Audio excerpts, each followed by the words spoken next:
Fish fry చూడడానికి చాలా బాగుంది కదండి. తినడానికి కూడా చాలా బాగుంటుంది ఈ ఫిష్ ఫ్రై. చాలా తక్కువ స్పైసెస్తో చాలా ఈజీగా చాలా త్వరగా అయితే దీన్ని ప్రిపేర్ చేసుకోవచ్చు. ఎంత తిన్నా బోర్ కొట్టదు ఈ ఫిష్ ఫ్రై. చేపల ఫ్రై కోసం ఫస్ట్గా అయితే ఫిష్ని ఇలా చిన్న చిన్న పీసెస్ కింద అయితే కట్ చేసుకోవాలి. ఇవైతే షాప్లోనే కట్ చేయించుకొని తీసుకొని వచ్చేసారు. చికెన్ పీసెస్ కింద చిన్న చిన్నగా కట్ చేసుకొని తీసుకురమ్మన్నాము. ఎందుకంటే ఇవి పాట్లాక్ ఈవెంట్ కోసం.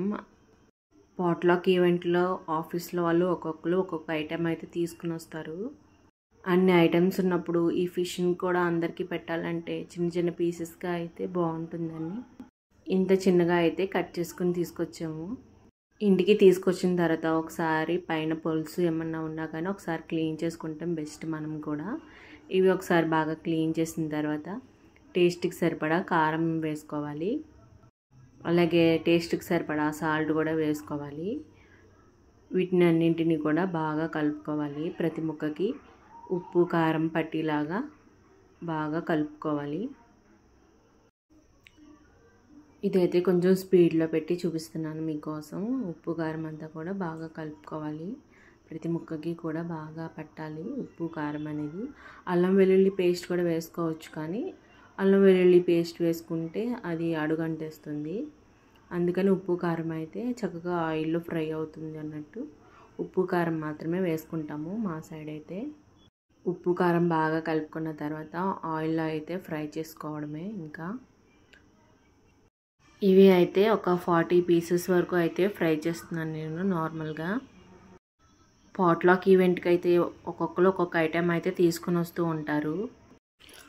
పాట్లాక్ ఈవెంట్కి ఒక్కొక్కరు ఒక్కొక్క ఐటెం తీసుకుని వస్తారు కాబట్టి అందరూ అన్నీ టేస్ట్ చేయాలనుకుంటారు కాబట్టి ఇవి కూడా టేస్ట్ చేస్తారని చిన్న చిన్న పీసెస్ కింద అయితే కట్ చేసాము.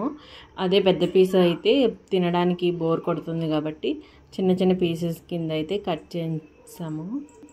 ఇదైతే రెండు వైపులా కూడా బాగా ఫ్రై చేసుకోవాలి. అల్లం వెల్లుల్లి పేస్ట్ వేస్తే పైన మాడుతుంది కానీ లోపల సరిగ్గా బాయిల్ అవ్వదు.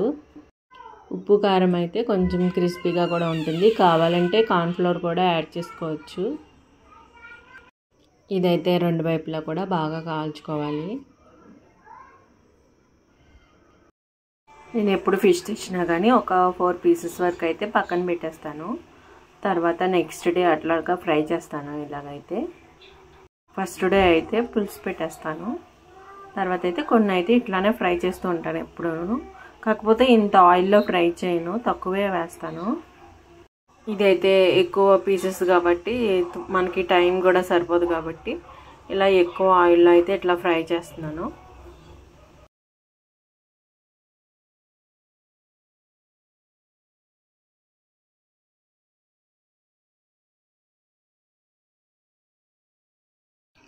ఇది రెండు వైపులా బాగా ఫ్రై అయిన తర్వాత పీసెస్ అన్నింటినీ ఒకదాని తర్వాత ఒకటి ఆయిల్ లేకుండా అయితే తీసుకోవాలి.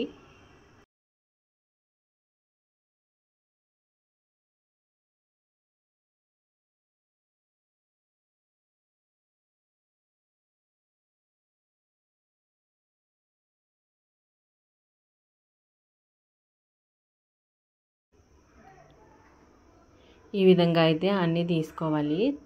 అలాగే మిగతా అన్ని పీసెస్ని కూడా ఫ్రై చేసుకోవాలి రెండు వైపులా.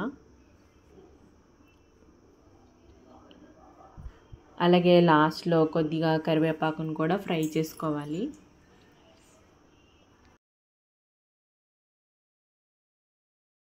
ఈ కరివేపాకు ఫ్లేవర్ అంతా అయితే ఫిష్ పైన బాగుంటుంది. అప్పుడప్పుడు కరివేపాకు కూడా కలుపుకొని తింటూ ఉంటే చాలా ఈజీగా చాలా త్వరగా అయితే ఈ ఫిష్ ఫ్రైని అయితే ప్రిపేర్ చేసేసుకోవచ్చు. చాలా చిన్న చిన్న పీసెస్ కింద అయితే కట్ చేసి ఫ్రై చేయడం వలన ఇవైతే చాలా క్రిస్పీగా కూడా ఉన్నాయి పైన. కావాలంటే కొంచెం ధనియాల పొడి, సాల్ట్, కారం కూడా ఈ మూడింటిని బాగా మిక్స్ చేసుకుని వీటిపైన చల్లుకొని తింటే ఇంకా బాగుంటుంది టేస్ట్. కావాలంటే మీరు కూడా ఒకసారి ట్రై చేయండి. Thanks for watching.